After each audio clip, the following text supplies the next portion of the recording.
semuanya, ketemu lagi kita untuk video yang membahas materi untuk kelas fonologi Rusia. Dan kali ini kita akan membahas mengenai penandaan untuk transkripsi phonemics. Sebelum kita mulai, silakan disiapkan dulu tulisan yang dibuat oleh F.H.H. Quadland yang berjudul Phonetics and Phonemics of Standard Russian. Ya, kita menggunakan tulisan beliau untuk membantu kita mengenai penandaan dalam transkripsi phonemics. Ya, baik, kita ke bagian phonemics. Ya, sesuai dengan video yang sudah diberikan sebelumnya bahwa kita setelah UTS akan membahas mengenai transkripsi phonemics. Nah, untuk mengetahui bagaimana penandaan atau perlambangan pada transkripsi phonemics, kita akan coba lihat di halaman 75 untuk tulisan Quadland ini. Ya, perhatikan bahwa selalu diingatkan untuk penentuan nanti dalam penulisan transkripsi phonemics, kita harus menentukan kata tersebut, di dalam kata tersebut mana bunyi yang menjadi phonemes dan mana bunyi yang menjadi archiphonemes. Dan bunyi yang ada di dalam satu kata itu melibatkan vokal dan konsonan. Tahapan pertama yang harus kita lihat adalah kita harus mengecek terlebih dahulu vokalnya, karena vokal memiliki tanda yang sangat khas, yaitu tekanan. Ya, perhatikan baik-baik di sini. Untuk phonemics, bagian 3.1 yang membahas mengenai vokal, perhatikan apabila vokal tersebut memiliki tekanan, perhatikan baik-baik, aksen itu maksudnya tekanan, maka dia akan menjadi phonemes. Dan penandaannya di dalam garis miring. Perhatikan tanda transkripsi phonemics adalah garis miring. Nah, kalau transkripsi phonetics, ya, tandanya seperti ini. Sedangkan untuk phonemics tandanya garis miring seperti ini, ya. Jadi kalau dia sebagai phonemes, bunyinya akan tetap I, E, A, O, U, ya. Dia seperti apa adanya bunyi vokal tersebut. Dan mengingatkan lagi, fonem adalah bunyi yang bebas dan tidak terkena asimilasi regresif atau hukum-hukum netralisasi bunyi. Ya, itu phonemes. Dan untuk archiphonemes adalah yang sifatnya khusus dan dia terkena hukum asimilasi regresif atau hukum-hukum netralisasi bunyi yang mengiringi asimilasi regresif tersebut. Dan untuk vokal, archiphonemes adalah bunyi-bunyi vokal yang tidak diberi tekanan. Jadi sekali lagi untuk vokal, fonemnya adalah vokal yang diberi tekanan, sedangkan archiphonemnya adalah bunyi vokal yang tidak diberi tekanan. Dan ada dua cara penandaan di sini, harus diperhatikan bahwa kata di dalam kata untuk bunyi vokal yang tidak diberi tekanan, apabila dia berada posisinya di awal kata atau di akhir kata dan, perhatikan baik-baik situasinya ya, di akhir kata dan sebelum final T. Nanti kita lihat final T itu seperti apa, itu ada di bagian konsonan ya. Dan setelah konsonan keras, tapi dua konsonan keras, jadi ada dua situasi, dan bisa dan atau bisa dan. Jadi ada yang mengalami dua situasi ini, bisa salah satu ya. Setelah konsonan keras dan atau tidak sebelum final Y. Nanti Y di sini lebih kepada ikat kue. Nanti kita akan lihat contohnya ya. Dia akan menjadi I, iota ya, alfa dan U. Ini penandanya ya. Sedangkan kondisi yang kedua adalah sebelum final, ikat kue ini final ya, atau setelah konsonan lunak, tapi bukan di akhir dan bukan sebelum final T. Jadi kebalikan dari nomor 2 ini, kebalikan ya, saling bertentangan itu.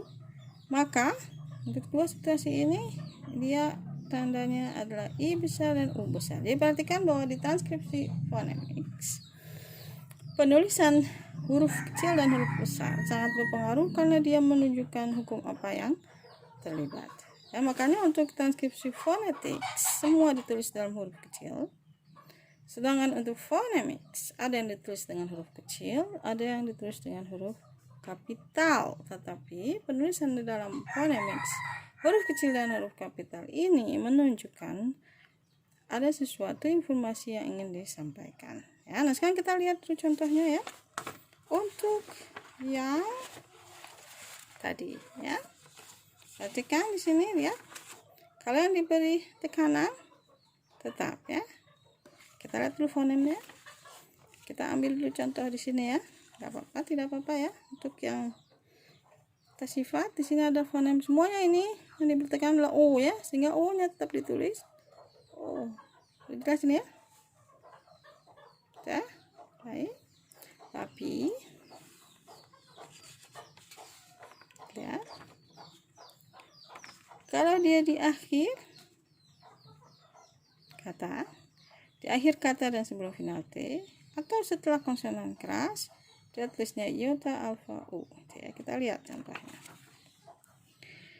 Lihat di akhir kata ya, ini akhir kata alfa setelah konsonan keras ya, ini alfa karena ini dibacanya menjadi A kan, karena tidak diberi tekanan ya. O apabila tidak diberi tekanan akan mendekati bunyi A, makanya pakai alfa. Perhatikan ini fonem, ini arti fonem dua-duanya. Untuk vokal kita konsentrasi, fokus dulu pada vokal ya, konsentrasi pada vokal. Dah. Baik. Begitu juga dengan ini setelah konsonan keras I karena tekannya di O ya, jadi I dan Y ini adalah vokal yang tidak diberi tekanan sehingga menjadi arti fonem. Perhatikan O fonem jadi tetap O, tapi ya I-nya akan menjadi iota, begitu juga menjadi iota I. Kenapa? Karena dia setelah konsonan keras dan ada di akhir. Lihat ya, itu kecil. Beda dengan I sini, I besar. Kenapa? Karena dia sebelum. Nanti perhatikan, walaupun V-nya itu adalah konsonan keras, tetapi ada situasi yang mendukung dia harus ditulis dengan I besar karena dia sebelum ini. Ikatku ini lambangnya seperti ini ya. Nah, sekarang kita lihat di sini. Novim. Jadi situasi di sini ada dua. Nah, perhatikan. Oh, maaf, di sini ada dua, yaitu konsonan keras dan di akhir. Kalau di sini setelah konsonan keras ya. Oh, ini yang dua nih, setelah konsonan keras dan ini di akhir. Nah, kalau ini setelah konsonan keras. Jelas ini untuk vokal ya. Jadi sekali lagi kita lihat ya. Jadi kita akan membagi ini menjadi dua video khusus untuk fonemik yang vokal dan fonemik yang konsonan ya. Perhatikan di sini fonem ditulis apa adanya ya. Sedangkan arti fonem vokal yang tidak diberi tekanan, dia di awal kata, di akhir, dan sebelum final T. Setelah konsonan keras, maka untuk tiga situasi ini dia harus iota, alfa, dan U. Sedangkan untuk sebelum final Y, kan ini kerat koi, biasanya ditunjukkan dengan kerat koi. Setelah konsonan keras, bukan di akhir dan bukan sebelum final T, dia harus ditulis dengan lambang I besar, U besar. Tadi udah ada contoh situ ya. Nah, untuk yang U besar itu memang agak sulit dicari, tapi di sini ada ya di teks. Untuk kata pajalui, kan ini katanya dari sini ada kata pajalui, lihat ya, pajalui.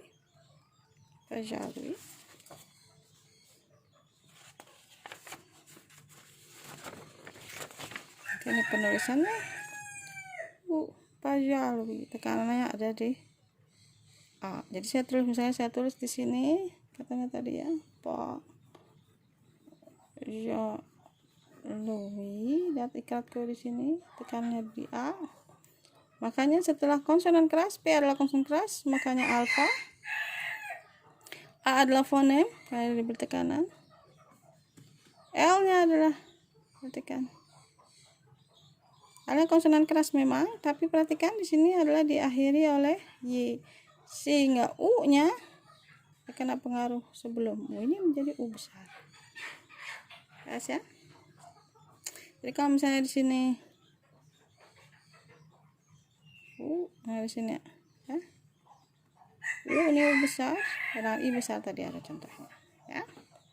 Nanti bisa lihat contoh-contoh untuk vokal yang lain yang memiliki sini bisa ya.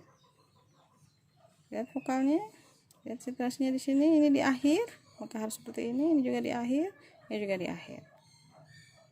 Ya. Tekannya di O yang pertama. Dan di sini tekannya di A pertama, sehingga lihat sebelum konsonan lunak I besar, dan ini di akhir. Ini juga N-nya adalah konsonan lunak sehingga I-nya besar. Ya, lalu ini di akhir.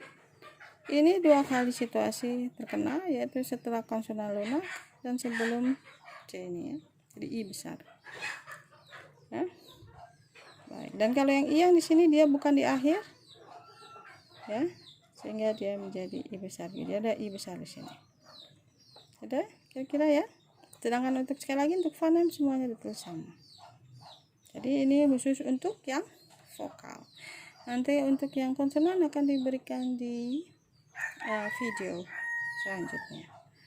Terima kasih, sampai ketemu di video berikutnya.